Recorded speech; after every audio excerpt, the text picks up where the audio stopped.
Ladies and gentlemen, boys and girls, this is game number 3 of 3. We are on Ulrena. And spawning in the top left position is the red Terran player representing Millennium. We have Dayshi. Pulling it back in game number 2 against the blue Protoss in the bottom left position representing PlanetKey Dynamics. It's GunGFuBanDa.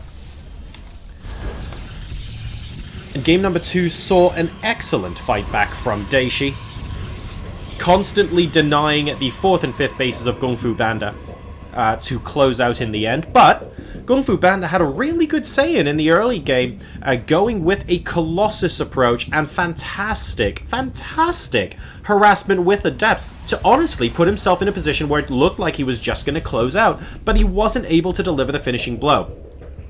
That's actually a really good example of a position where you can say a player is winning but has not won. Technically, they could be winning if they just continue playing perfectly from this position, even with perfect defense, but you still have to go in there and execute. And Dayshi was so resourceful and did so well with his army positioning. He dodged a lot of storms. He forced so many Archons to be made very, very prematurely because of how effective his EMPs were as well. And this probe is going to be spotting that the SCV from Dayshi wants to put a command center on the low ground, and unfortunately is not going to allow him to do that. A second SCV is also going to be popping in to try and kill off the probe here, and the command center will in fact go down. But he's preventing Dayshi from scouting right now just because this probe is harassing so bloody much right now, and it will be able to take out an SCV in a one-on-one fight, so he does have to be very, very careful. He's now moving the probe around to regain those shields, and once he regains the shields, he will be able to take out any individual SCV. So he might even be able to move back into the natural right now, for example, and harass the SCV that's building the command center still before it completes. And Dayshi is going to have to send another SCV down here. There's nothing else he can do. Oh, well, he can also send 2 Marines, but he's going to successfully get the probe. Oh, so close. If this probe gets to that SCV at any point before the command center goes down, it dies. And he actually puts a huge delay on Dayshi. Really well played there, to be honest, but not quite able to pull it off at the end of the day. So back at home, GunGFuBanDa now is going to be moving out with an Adept. Oh, is he going to try and pick off the probe? Sadly, he's just a little bit too slow to pick off the probe before the command center goes down, but I'm liking the idea here. He's going to move up. He's going to see the status on that command center and realize, actually, that's not quite going to work. But really, really close, to be fair. Okay. So we have a second gateway and a Stargate popping down from GunGFuBanDa. Stargate makes total sense on this map because there's just so much nice airspace and a pretty clear direct line to your opponent's main base where you can wreak le havoc. And therefore, the choice of Oracle is not surprising at all.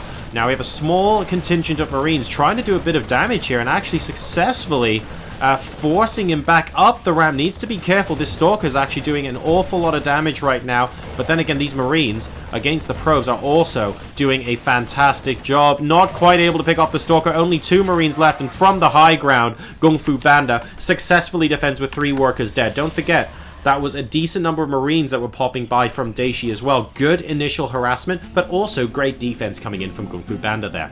Worker count currently sits at 29 to 28. Oh, now 31 to 28. But don't forget, of course, Dayshi has got those wonderful, wonderful mules to help him out as well. We have a Cyclone here to defend against Oracle play initially. And it looks like a strong push from, oh, very, very nice there with the Cyclone moving down from both the left and right is going to force these units back in Adept, moving its way next to the Cyclone, but a couple of SCVs are already on hand to repair it, and as a result, GunGFuBanDa is almost certainly going to get pushed back here. Not before he picks off a Marine. I wonder if he can actually sneakily kill off the bunker and maybe cost 100 minerals as well, but a second Oracle is now moving in, and wow, the Cyclone is doing tremendous work right now to prevent this from going down. Looks like a couple of Marines again are going to go down here, and the Cyclone is unable to follow. We have a Raven here as well, desperately trying to keep defending with that auto turret, and that will actually successfully pick off the Oracle. So, I mean, well played to him there. Oh, and not quite able to pick off the Widow Mine, though, before that goes down. So maybe this will finally mean the bunker goes down and Dayshi can stabilize. Both players doing a good job of harassment in this game. And, oh, I love how he spots the Widow Mine so that he can pick that off with the Stalkers. And GunGFuBanDa is trying to make this snowball. And there aren't enough SCVs to repair. The bunker is going to go down. There is another warp in next to a pile. And another gateway that's being popped down over here as well. And all of a sudden, Dayshi is in all sorts of trouble. If the bunker was down just slightly sooner, he might have been fine there. Ned, by the looks of things, always wanting to kill himself off the edge of the cliff, is going to have a tough time there. Cyclone will go and kill off a single Stalker, but there's only so much he can do there. Oh, and it looks like it doesn't... Oh, yeah, it is going to die off to the Oracle as well, and that's a problem because so many Marines are going down to this Oracle. Nothing is shooting it right now. Fine, there's a Liberator, but look at how much damage has been done.